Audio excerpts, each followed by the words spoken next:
Last time, I started with a basic skeleton for a game engine with a basic state machine and some basic data structures to basically stand up the engine. Our game, imagine I did that with air quotes, doesn't do much right now besides count down from 9, not even 10. So today I'm going to give it a little color, but before we get into that, I'll need to make sure we have a way to quit the game in the first place. So that brings us to interrupts. In order to access input from the keyboard, I'll need to hook and handle interrupt 9. Why 9? Well, I don't know that part, but I'll explain the rest of how this works. Interrupts are signals the CPU is listening for, reacting to them by executing ISRs, or interrupt service routines. We can assign functions in our program to be these ISRs, which is how we ultimately respond to an interrupt.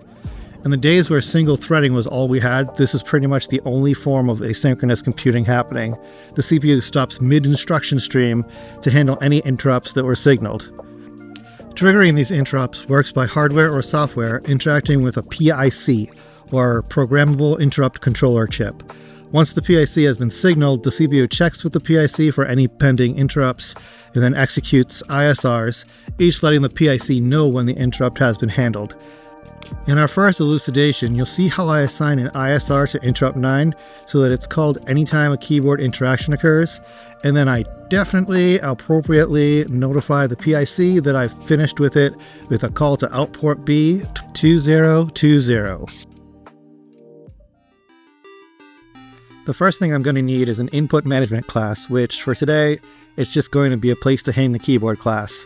I'm just following the pattern of the engine-owned systems like input or video, and systems have like the details. Right now, it's really only storing and passing the keyboard, but in the future, it will also manage the mouse as well as some more interesting input functionality unrelated to managing devices.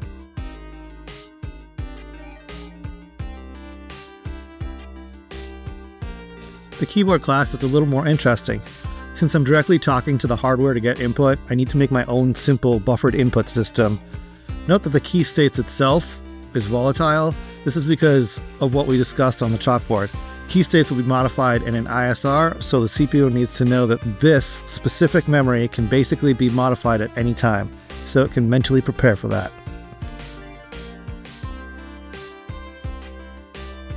Keyboard will clear out the memory on its key state arrays and then set the vector for interrupt 9, the keyboard's interrupt. I get the existing one first though. When the keyboard is destructed, I need to set that back, or there'll be no keyboard, no input after the program exits. Since I'm passing a C-style function around for my handler, I've made just a static keyboard pointer outside the class, simply to pass through to the handle call. The handlers also use the keyword interrupt. This pushes all the registers on the stack rather than just the one it's using. Basically, it's a save everything, and then on the return, it pops them all back. This is different from normal functions where it only pushes what it uses, and it does this because the ISRs can be executed at any point in the instruction stream. Without it, normal program execution could corrupt due to the registers being reused by the ISR.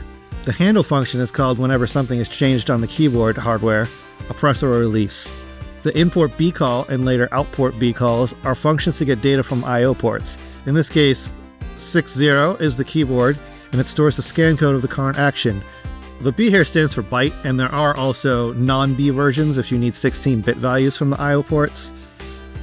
So after checking scan code for a release or not, we store the new key state, and at this point I made a pretty large mistake and forgot to write the other half of the handle function. Because I'm only watching for the escape key to quit the program later on, the bug here wasn't even apparent, but here's what the function really should look like. After reading the scan code, first tell the keyboard controller I've read the data and I'm ready for another scan code, then signal to the PIC that it's the end of the interrupt. This frees us up to read another key the next time it happens, but even more so, not doing it would block other devices from signaling the PIC. As an anecdote and an example of ways modern programming has improved UX, it actually took my brain a while to reconcile the two keyboard controller calls. You never call just one, it's always both. So why not just make it a single call? But with hardware back in the late 80s and 90s being built by electrical engineers just getting a job done, UX was just not a thing people thought of yet. Finally, to wrap up our keyboard class, the keyboard needs to buffer what was pressed, so in the poll function, copy the memory over. Tick seems like a better name for this function. We aren't really polling anything, but for consistency with the rest of the input system in the future, I'm gone with poll.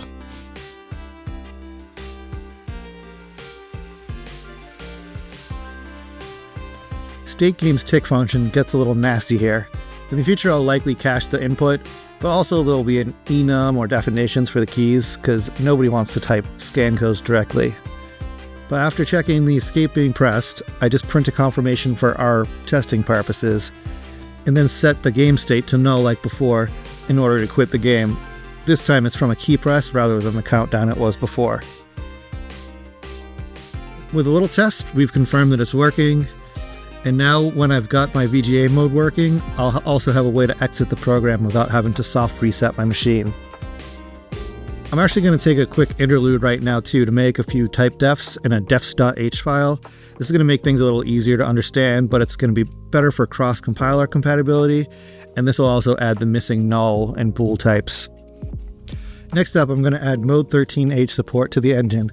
Mode 13H is the only VGA mode that supports 256 colors simultaneously at 320 by 200, but more importantly, it uses a linear frame buffer, which means that each pixel is 1 byte in sequential memory. While there's other video modes supported by VGA cards, they use planar memory, which is a lot more complicated to work with.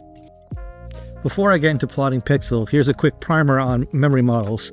These were 100% new to me, but they do make sense for working in a 16-bit memory space. Memory addresses are a combination of a 64 kilobyte segment and the offset within that segment. And the specifics of the limitations of your memory depends on the memory model that you selected at compile time. The two most common models are the small model and the large model. Small models give the program 64 kilobytes for the compiled code to live in, which is what the CS register points to, and also the 64 kilobytes of data memory, which is, for example, the heap. The large memory model gives a whole lot more than that and happens to be what I'll be using for the Mode 13H program, primarily due to the fact that I need to access the frame buffer, a location that can't be expressed with 16 bits. In small models, you use near pointers, and near pointers are only able to address up to 64 kilobytes of memory. To go beyond this, you either declare your pointer as a far pointer, which really is just adding the far keyword to the declaration, or you use the large or huge memory models that default to far pointers. So with that in mind, this is the range of the memory addresses that are accessible. But here's the thing. A000 isn't actually a CPU memory address, it's the frame buffer, so it doesn't exist in that same pool. But if you take anything away from this, it should be that you want to use the large or huge memory model for your Mode 13H programs. You could get away with using the small and declaring far pointers, but it's not worth the headaches or the risk of human error, and you're likely going to want to use that much memory anyway. Now that the memory situation is sorted, it's time to look at setting the video mode to Mode 13H. I'm going to use some simple assembly to do it, but most DOS C++ compilers at this point in DOS time have a simpler set video mode function. But first, setting AX to 13, this sets AL, the low bit, to 13, which means it's the parameter I'm going to use. And then from here, I'm going to call int10. This activates the video service via interrupt, telling it what mode we want. When Mode 13 is finished, such as a program is ending, I can make the same call but pass 03 to return to 80 by 25 text mode. With that, I'm finally ready to plot a pixel, which is a simple 2-dimension position to 1-dimension index conversion, setting that byte's value to the 1 byte index of the color desired. The Mode 13H class is going to start out simple, as today all I care about is setting the mode and just plotting pixels on the screen. So the very basic class I've written has a clear, a present, and a draw pixel function.